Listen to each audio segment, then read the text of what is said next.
নমস্কার দর্শক বন্ধুরা, আপনাদের সকলকে স্বাগত আমাদের ইউটিউব চ্যানেল ছুটিতে। আমরা মিস্টার এন্ড মিসেস কর্মকার আমাদের একমাত্র কন্যা রিধিকে নিয়ে সপরিবারে সবান্ধবে আবারও বেরিয়ে পড়েছি কলকাতা থেকে মাত্র 215 কিলোমিটার দূরে অবস্থিত ঝাড়খণ্ড রাজ্যের পূর্ব সিংভূম জেলার শহর ঘাটশিলা ভ্রমণে। সম্পূর্ণ ঘাটশিলা ভ্রমণ বন্ধুরা একদিনে করা অসম্ভব, তাই এবারে 2-3 দিনের ছুটি নিয়েই আমাদের এই ভ্রমণ সফর। যেমন আমরা যাচ্ছি কল্যাণী থেকে, আমরা তাই বেছে নিয়েছি বিকেল 5:25 স্টিল এক্সপ্রেস। আর এখন আমরা কল্যাণী থেকে ছুটে চলেছি ব্যান্ডেলের দিকে। ব্যান্ডেল থেকে হাওড়াগামী লোকাল ট্রেন ধরবো বলে। এখন ঘড়িতে বাজে ঠিক দুপুর 3টে। আমরা ব্যান্ডেল থেকে হাওড়াগামী লোকাল ট্রেনে উঠে পড়েছি। ট্রেন ছেড়েও দিয়েছে। এই ট্রেন বেশ ফাঁকাই যায়। আমরাও যে যার মতো ছড়িয়ে ছিটিয়ে বসে আছি। বাচ্চারাও খুব আনন্দ করছে, তাদের এবার ঘুমঘুমও পাচ্ছে। ব্যান্ডেল থেকে হাওড়া পৌঁছতে সময় লাগে 1 ঘন্টার একটু বেশি। আমরা এখন উঠে পড়েছি ঘাটশিলাগামী স্টিল এক্সপ্রেসে।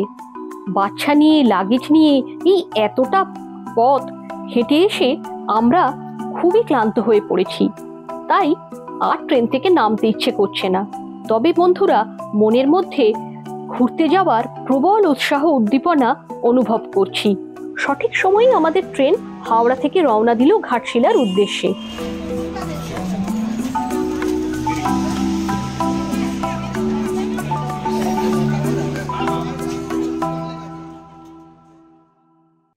প্রচুর হাসি ঠাট্টা খাওয়া দাওয়া করতে করতে আমরা এসে পৌঁছলাম আমাদের নির্দিষ্ট গন্তব্য ঘাটশিলায়।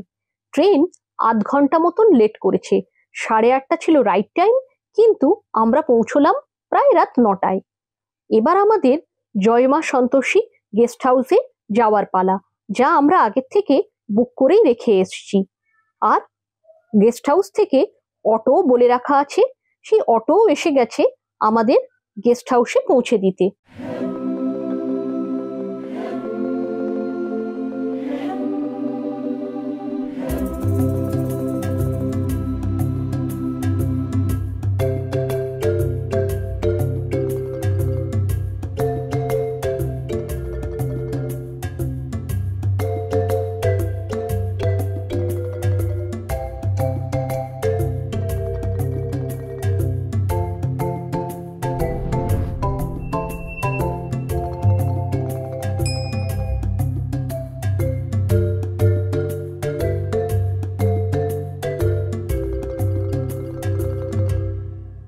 ঘাটশিলা ভ্রমণের প্রথম সকালে আপনাদের সকলকে জানাই উষ্ণ সুপ্রভাত।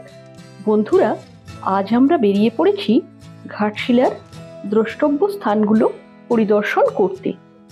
আপনাদের তো বন্ধুরা আগেই জানিয়েছি, সমগ্র ঘাটশিলা পরিভ্রমণ একদিনে কোনো মতেই সম্ভব নয়, তাই আমরাও দ্রষ্টব্য স্থানগুলি 2 দিনে ভাগ করে নিয়েছি। ঘোরার জন্য আপনারা অটো, টোটো, প্রাইভেট কার সবই পেয়ে যাবেন।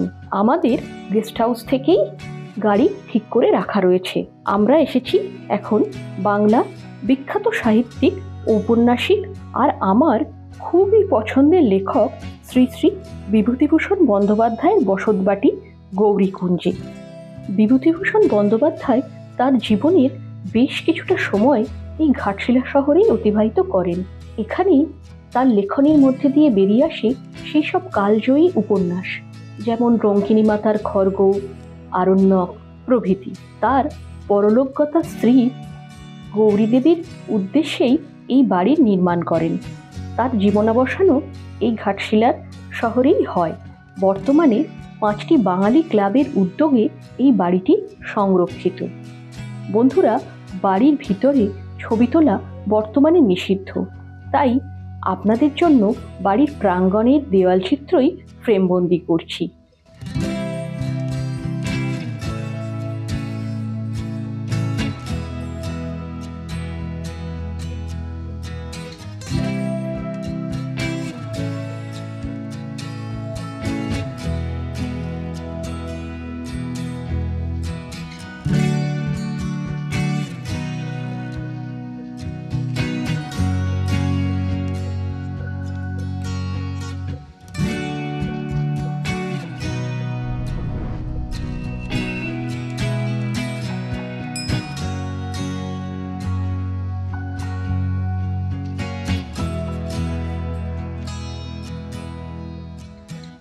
এবার আমরা এসে পৌঁছেছি ঘাটশিলার অন্যতম চিত্তাকর্ষক জায়গা বুরুডি লেকে। ঘাটশিলা শহর থেকে মাত্র 6 কিলোমিটার দূরত্বে অবস্থিত এই বুরুডি লেকটি। চারিদিকে শাল পিয়াল জঙ্গলের পাহাড় আর তার মাঝে অবস্থিত বিস্তীর্ণ জলরাশি পূর্ণ এই বুরুডি লেক। এখানে বন্ধুরা বোটিংয়েরও সুব্যবস্থা রয়েছে। আপনারা দেখতেই পাচ্ছেন বন্ধুরা, আজ এখানে বহু পর্যটকের সমাগম হয়েছে আর তারাও বোটিং করছেন। তবে বন্ধুরা, আমাদের সাথে ছোট বাচ্চারা আছে বলে আমাদের পক্ষে বোটিং করে ওঠা সম্ভবপর হয়ে উঠল না। আর তাছাড়া আজ আকাশও খুব কুয়াশাচ্ছন্ন, আপনারাও সেটা বুঝতেই পারছেন। তবে এই বুরুডি লেক এখানে আগত সমস্ত পর্যটকদের যে মনোমুগ্ধ করবে তা বলাই বাহুল্য। এই বুরুডি লেকের উপরেই রয়েছে পরপর প্রচুর খাবারের হোটেল। আমরাও আমাদের পছন্দ মতো একটি হোটেলে ঢুকে পড়লাম মধ্যাহ্ন ভোজনের উদ্দেশ্যে। এখান থেকে লেকের দৃশ্য সত্যিই অভূতপূর্ব। এর পরবর্তী দ্রষ্টব্য স্থান হলো ধারাগিরি ফলস। আমাদের গাড়ি যেখানে এনে নামালো সেখান থেকে বেশ কিছুটা রাস্তা পায়ে হেঁটে আমরা এখন এগিয়ে চলেছি এই ধারাগিরি ফলস অভিযানে।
খানিকক্ষণ গিয়ে অবলোকন করলাম প্রাচীন পাথরের স্তর একের পর এক সাজানো, আর তার মাঝখান হতেই নেমে আসছে জলরাশি।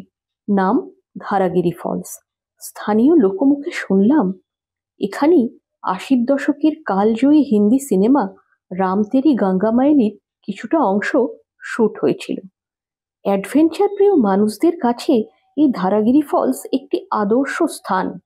যাই হোক, এই ধারাগিরি ফলসের সামনে বেশ কিছুটা সময় আমরাও অতিবাহিত করলাম, ফটো সেশনও হলো। আজকের মতো ঘাটশিলা ভ্রমণ পর্ব এখানেই ইতি টানলাম।